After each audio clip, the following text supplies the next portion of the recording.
কাফেরদের কসম করে আল্লাহ বললেন যে তোমরা তো সেখানে সাক্ষী হিসেবে ছিলা, আমার মুমিন বান্দাদেরকে কিভাবে তোমরা বেড়েছো তোমরা নিজেরাই সাক্ষী ছিলে। এবং আমি আমার মুমিন বান্দাদেরও কসম করছি, অমাসুদ যাদেরকে তোমরা দেখছিলে তাদেরও কসম করছি। আল্লাহ তাআলা একের পর এক কসম করে কিন্তু ঘটনাগুলো বর্ণনা করছেন। আসসালামু আলাইকুম ওয়া রাহমাতুল্লাহি ওয়া বারাকাতুহু। প্রিয় দর্শক, আজকের দারসুল কুরআন পর্বে আমরা সূরা বুরুজের আলোচনা শুনবো ইনশাআল্লাহ, যেটি কুরআনুল কারীমের 85তম সূরা এবং এই সূরাতে 22টি আয়াত রয়েছে এবং একটি রুকু রয়েছে। চমৎকার এই সূরাটি নাজিল হয়েছে পবিত্র মক্কা শরীফে, অর্থাৎ নবী করিম সাল্লাল্লাহু আলাইহি ওয়াসাল্লামের মক্কি জীবনে এই সূরাটি নাজিল হয়েছে। এই সূরাতে মূলত কয়েকটি বিষয় নিয়ে আলোচনা করা হয়েছে। সবচাইতে বড় একটি বিষয় যেটি হচ্ছে মুসলমানদের উপর যারা নির্যাতন করেছে সেই নির্যাতনের ইতিহাস এবং তাদের কর্ম ফলাফল কি হয়েছে, আল্লাহ তাআলা এই সূরাতে চমৎকারভাবে সেটি বিশ্লেষণ করেছেন। এই সূরার একটি বিশাল শানে নজুল আছে, সেই শানে নজুলটি আমরা আয়াতের মাঝখান দিয়ে শুনবো, কেননা যে বিষয় এই সূরাটি নাজিল হয়েছে সেই বিষয়ের মোটামুটি একটা ধারণা আল্লাহ তাআলা দিয়েছেন। যখন আমরা সেই আয়াতটি আলোচনা করব তখন এটি নিয়ে আমরা আলোচনা করবো ইনশাআল্লাহ। প্রথমে আমরা তাহলে এই সূরার প্রথমেই চলে যাচ্ছি। প্রথম আয়াতে আল্লাহ তাআলা বলেছেন ওয়াস-সামাই যাতিল বুরুজ। এই সূরাটিও কসমের মাধ্যমে আল্লাহ তাআলা শুরু করেছেন। আমরা জানি যে কোনো বাক্যের শুরুতে যদি ওয়াও আসে সেটি কসম আকারে আসে, আর যদি কোনো বাক্যের মাঝখানে আসে তাহলে সেটি পূর্বের বাক্যের সাথে একটি জোড়া লাগানোর জন্য এই বাক্যটি ওয়াও শব্দটি ব্যবহার করা হয়ে থাকে। যেহেতু আল্লাহ রাব্বুল আলামিন প্রথম আয়াতই বলেছেন ওয়াস-সামা, অর্থাৎ তিনি আকাশের কসম করেছেন। যাতিল বুরুজ, দাঁত মানে হচ্ছে ওয়ালা, যেমন আমরা বাড়িওয়ালা বলি, টাকা পয়সা ওয়ালা বলি। একটা মানে কিছু বিশিষ্ট থাকলে সেটা ওয়ালা হয়ে যায়। বাড়ি থাকলে যার বাড়ি আছে তাকে বাড়িওয়ালা বলি।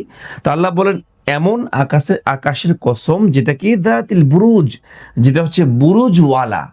এখন বুরুজ শব্দটা কি?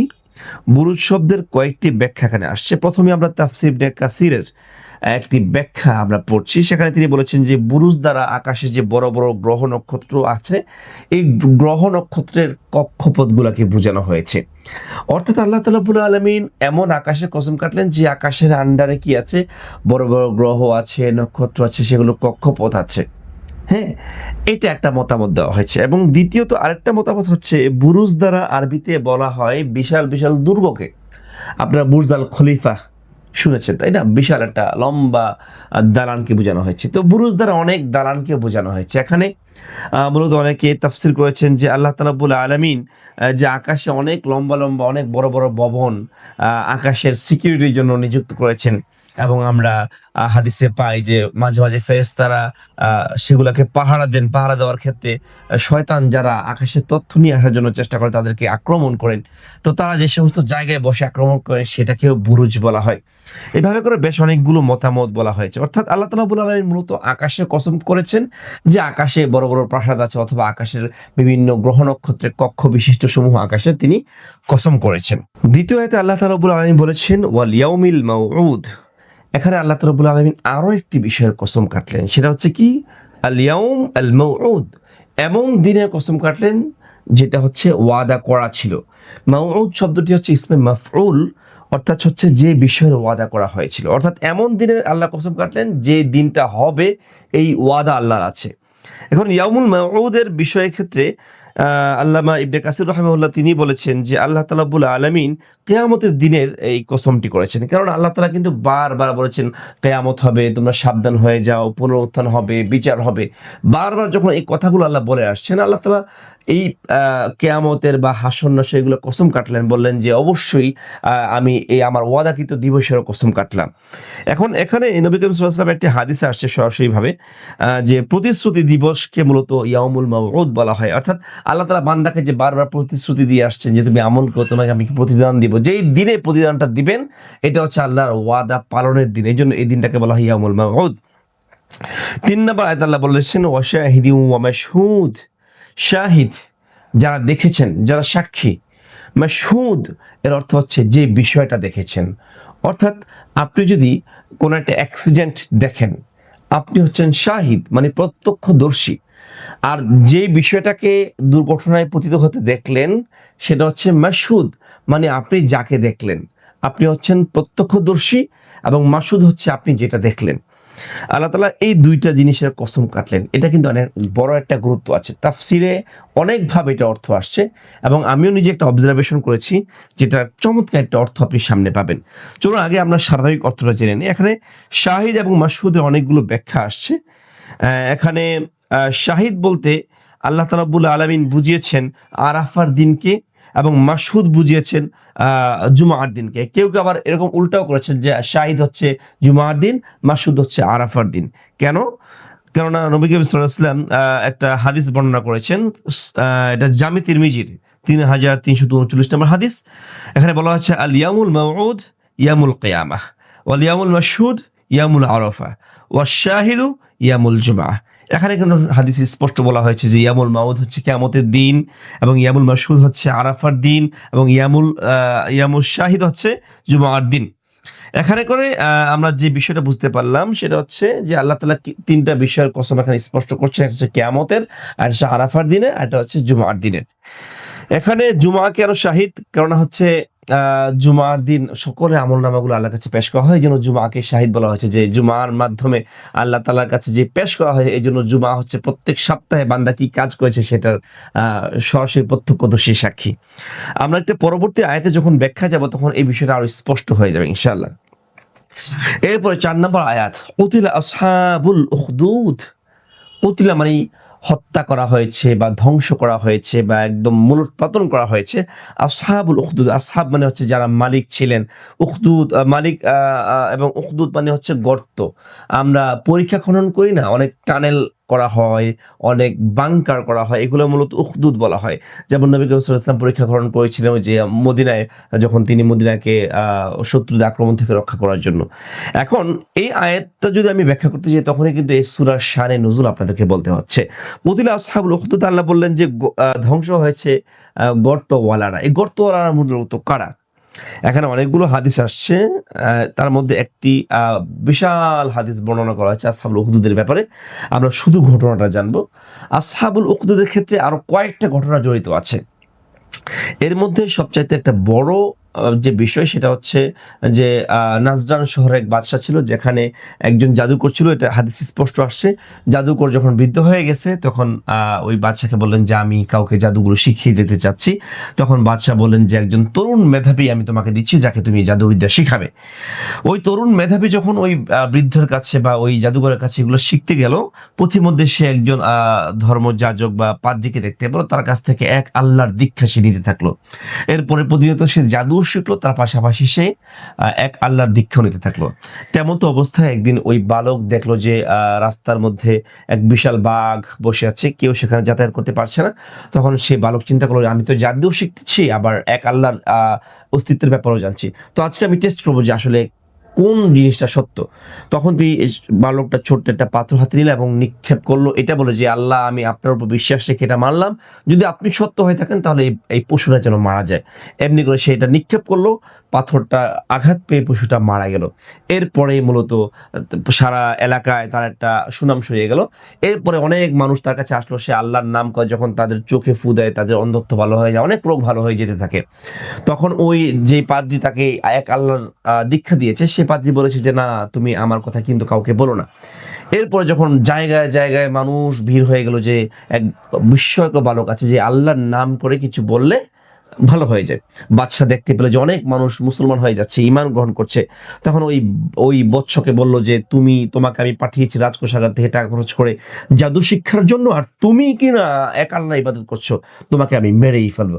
তখন তাকে পাহাড়ের উপর নিয়ে যাওয়া হয়, বলা হয় যে পাহাড় থেকে ফেলে দিবে, কিন্তু বান্দা আল্লাহর কাছে দোয়া করে আল্লাহর সাথে সাথে ভূমিকম্পের মাধ্যমে পাহাড় প্রকম্পিত করে সমস্ত সৈন্যবাহিনী পড়ে যায়, কিন্তু ওই বালকটি বেঁচে যায়। এরপরে আরো একটি পদক্ষেপ নেওয়া হয়, বলা হয় যে তাকে সমুদ্রের মাঝখানে ফেলে দেওয়া হবে।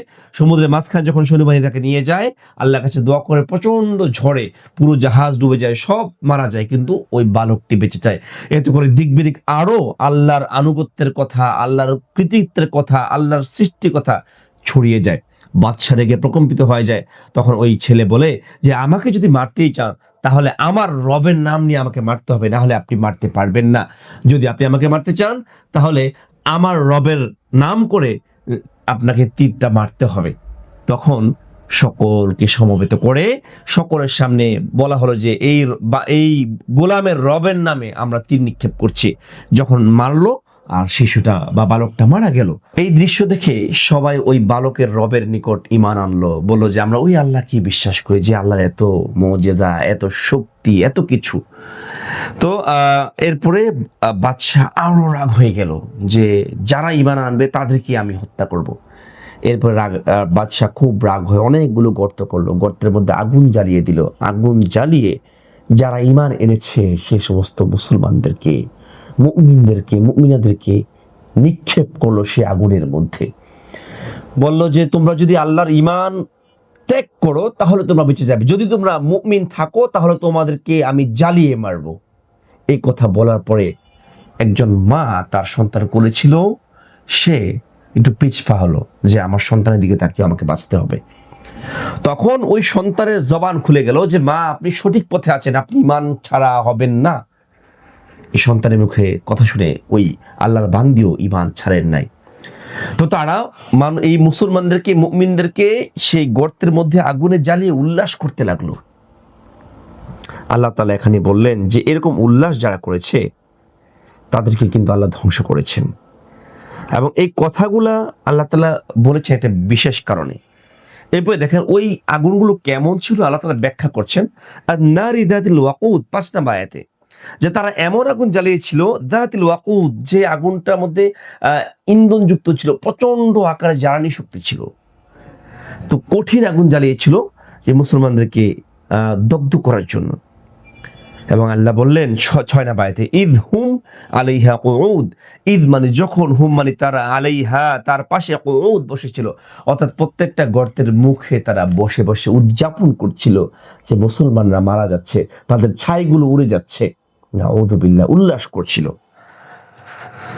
এরপরে আল্লাহ বললেন ৭ নম্বর আয়াতে, ওয়াহুম আলা মা ইয়াফআলুনা বিল মুমিনিনা শুহুদ। আল্লাহ বলেন ওয়াহুম তারা, আলা সেই ব্যাপারে, মা ইয়াফআলুনা তারা যা করছিল, বিল মুমিনিনা মুমিনদের সাথে, শুহুদ তারাই হচ্ছে সেই বিষয়ের সাক্ষী, তারা সেই কাজের সাক্ষী যে কাজ মুমিনদের সাথে তারা করেছিল। একটু খেয়াল করেন, আমরা বলেছিলাম ওয়াশাহিদিন ওয়া মাশহুদ। আল্লাহ তাআলা কিন্তু সেদিন মানে আগে আয়াতে বলেছেন যে আল্লাহ তাআলা কিন্তু কসম করেছেন সেই সমস্ত সাক্ষীদেরকে, এবং তাদের ব্যাপারে কসম করেছেন যাদেরকে দেখা হয়েছিল। অর্থাৎ এখানে আল্লাহ তাআলা কসম করলেন ওই কাফেরদের কসম করে। আল্লাহ বললেন যে তোমরা তো সেখানে সাক্ষী হিসেবে ছিলা, আমার মুমিন বান্দাদেরকে কিভাবে তোমরা মেরেছো তোমরা নিজেরাই সাক্ষী ছিলে। এবং আমি আমার মুমিন বান্দাদেরও কসম করছি, অমাসুদ যাদেরকে তোমরা দেখছিলে তাদেরও কসম করছি। আল্লাহ তাআলা একের পর এক কসম করে কিন্তু ঘটনাগুলো বর্ণনা করছেন। আল্লাহ বলেন কেন তোমরা তাদেরকে পুরলে, ওয়ামা নাকামু মিনহুম ইল্লা আইয়ুমিনু বিল্লাহিল আজিজুল হামিদ। ওয়ামা নাকামু মিনহুম ইল্লা, এখানে দুইটা নেগেটিভ ওয়ার্ড, এটা হচ্ছে মা যা অর্থ হচ্ছে না, ইল্লা যা অর্থ হচ্ছে ছাড়া, মানে কিছুই না, এরকম একটা অর্থ। দুইটা নেগেটিভ ওয়ার্ড মিলে একটা পজিটিভ ওয়ার্ড হয়। আমরা অর্থটা এইভাবে সাজালে সুন্দর হবে।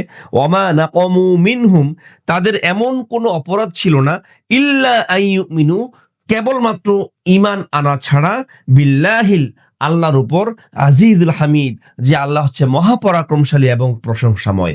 অর্থাৎ সেই মুমিন বান্দাদের কোনো অপরাধ ছিল না যে অপরাধের কারণে তারা পুড়িয়ে মেরেছে। অপরাধ একটাই ছিল, সেটা হচ্ছে আল্লাহর নিকট, আল্লাহর জন্য, আল্লাহর উপর তারা ঈমান এনেছে, সেই আল্লাহর উপর যে আল্লাহ হচ্ছে আজিজ এবং হামিদ, যে আল্লাহ হচ্ছে মহাপরাক্রমশালী এবং প্রশংসাময়। এবং আল্লাহ তাআলা পরবর্তীতে নিজের ব্যাখ্যা দিচ্ছেন ৯ নম্বর আয়াতে, আল্লাযী তিনি হচ্ছেন সেই আল্লাহ, লাহু মুলকুস সামাওয়াতি ওয়াল আরদ যে আল্লাহ হচ্ছে সমস্ত আসমান এবং সমস্ত জমিনের সত্ত্বাধিকারী, তার মালিক, তার অধিপতি। সুবহানাল্লাহ।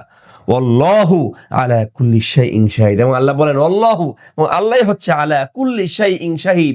আলা মানে উপরে, কুল্লি মানে সকল, শাইইন মানে সবকিছু, কুল্লি শাইইন মানে সকল কিছু, শাহিদ মানে হচ্ছে দেখেন।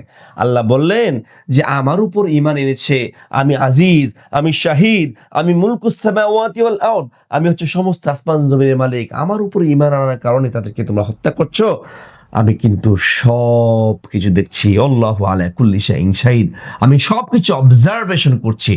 কথা হচ্ছে আল্লাহ তাআলা রাব্বুল আলামিন যে এই যে অবজারভেশন করছেন শাস্তিটা কেন দিচ্ছে না, তার একটি আয়াত পরে আল্লাহ তাআলা ব্যাখ্যা করছেন।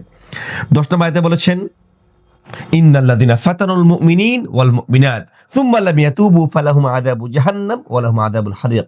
ইন্নাল্লাযিনা, নিশ্চয় যারা, ফাতানুল মুমিনিন, মুমিনদের উপর নির্যাতন করেছে, ওয়াল মুমিনাত, মুমিন নারীদের উপর নির্যাতন করেছে, সুম্মা লাম ইয়াতুবু, কিন্তু জীবিত অবস্থায় তারা কখনো তওবা করে নাই, ফালাহুম, তাদের জন্য রয়েছে আযাবু জাহান্নাম, জাহান্নামের শাস্তি, জাহান্নামের আযাব, ওয়া লাহুম, এবং তাদের জন্য আরো রয়েছে আযাবুল হারিক, এমন আযাব যেটা হারিক, হারিক মানে হচ্ছে প্রচন্ড গরম, উত্তপ্ত গরম। তারা তো মুসলমানদেরকে জ্বালিয়ে মেরেছে, আল্লাহ তাআলা তার থেকেও লক্ষ কোটি গুণ বেশি উত্তপ্ত আগুনে তাদেরকে ঝলসাবেন।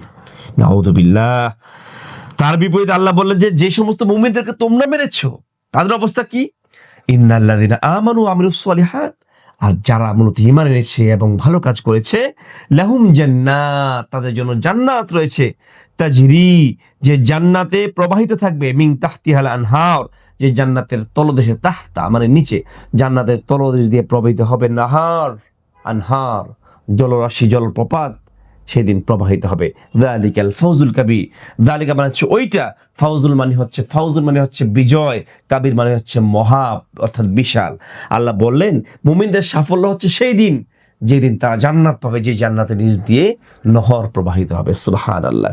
এই দুনিয়ার চাকচিক্য দিয়ে মুমিনরা আসলে তেমন পরিতৃপ্ত হয় না, এবং এটার জন্য তারা মানে ব্যাকুল হয়ে ওঠে না।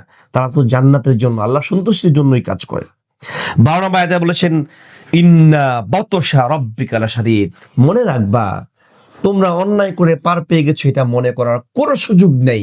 ইন্না, নিশ্চয়ই, বাতশা মানে সে গ্রিপ, ধরা, আল্লাহর পাকড়াও, রব্বিকা তোমার রবের পাকড়াও, লাশাদীদ অনেক কঠিন।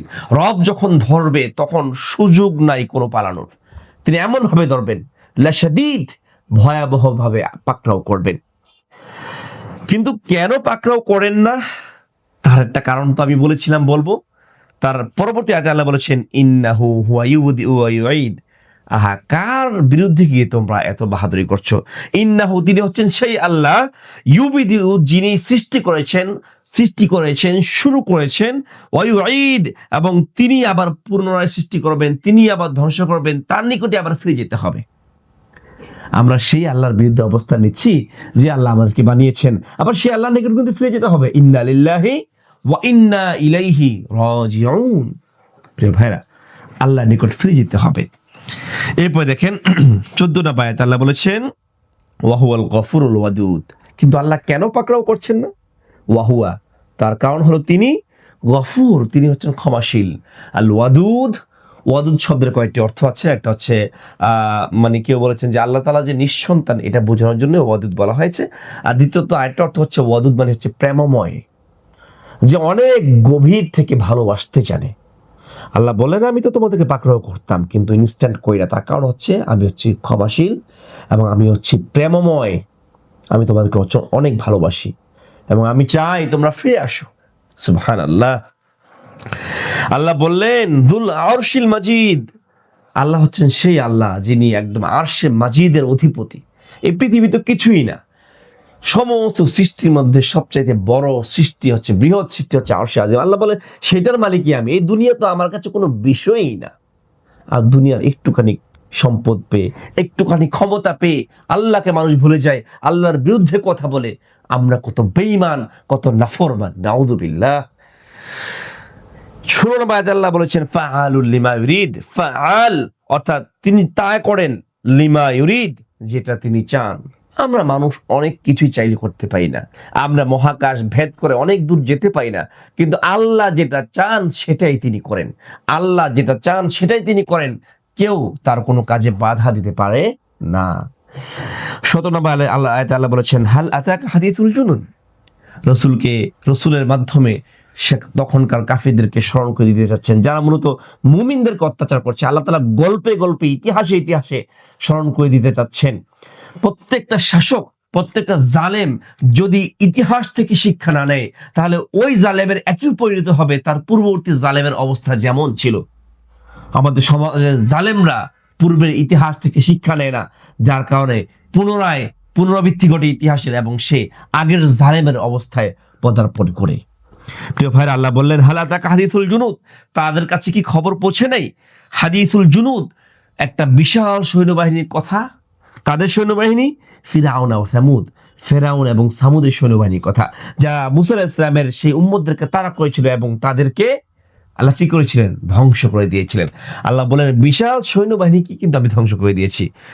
কিন্তু এত কিছু জানার পরেও বালিল্লাযীনা কাফারু ফি তাকযীব, বাল, এত কিছু জানা পড়েও বরং আল্লাযীনা কাফারু, যারা কুফরি করেছে, ফি তাকযীব, তারা একের পর এক মিথ্যা প্রতিপন্ন করছে, কোরআনকে মিথ্যা বলছে, আল্লাহর আয়াতকে মিথ্যা বলছে, রাসূলকে মিথ্যা বলছে।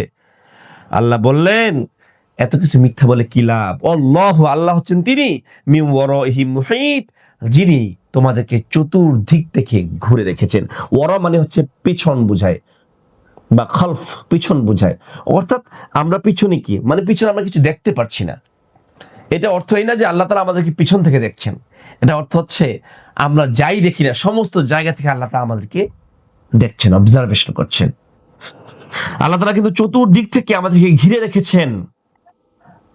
আল্লাহ বললেন তোমাদেরকেও কিন্তু যে কোনো মুহূর্তে ভাই পাকড়াও করতে পারি। আর তোমরা যে কোরআনের ব্যাপারে মিথ্যা কথা বলছো, বাল হুয়া কুরআনুম মাজিদ, এটা হচ্ছে মহিমান্বিত কোরআন। এই কোরআনকে তোমরা মিথ্যা বলো না, কোরআনকে মিথ্যা প্রতিপন্ন করো না, কেননা ফি লাউহিম মাহফুজ, এটা আল্লাহ তাআলা সংরক্ষণ করেছেন কোথায়? লাউহে মাহফুজে। মূলত আল্লাহ তাআলা এই সূরার মাধ্যমে কোরআনকে যারা অপমানিত করে, রাসূলের দাওয়াতকে যারা অপমানিত করে, মুসলমানদেরকে যারা নির্যাতন করে, প্রত্যেকের জবাব দিয়েছেন ইতিহাসের মাধ্যমে, আসহাবু উখদুদের ইতিহাসের মাধ্যমে, ফেরাউনের সৈন্যবাহিনীর ইতিহাসের মাধ্যমে। এরপর আল্লাহ বললেন যে দেখো, এত কিছু জানা পরেও যখন তোমরা কোরআনকে অস্বীকার করছো, মনে রাখবা এই কোরআন মিথ্যা নয়, এই কোরআন হচ্ছে মহিমান্বিত কোরআন, এবং এই কোরআন সংরক্ষিত হচ্ছে স্বয়ং লাউহে মাহফুজে। সুবহানাল্লাহ। এই সূরার মাধ্যমে আল্লাহ তাআলা বেশ কয়েকটি ইতিহাস আমাদেরকে শিক্ষা দিয়েছেন এবং তার পাশাপাশি কোরআনের মহিমান্বিত মর্যাদা আমাদের সাথে তুলে ধরেছেন। আল্লাহ তাআলা রাব্বুল আলামিন এই সূরার আলোকে ইতিহাস থেকে শিক্ষা নিয়ে আমাদেরকে চলার তৌফিক দান করুক। আমিন। আসসালামু আলাইকুম ওয়া রাহমাতুল্লাহি ওয়া বারাকাতুহু।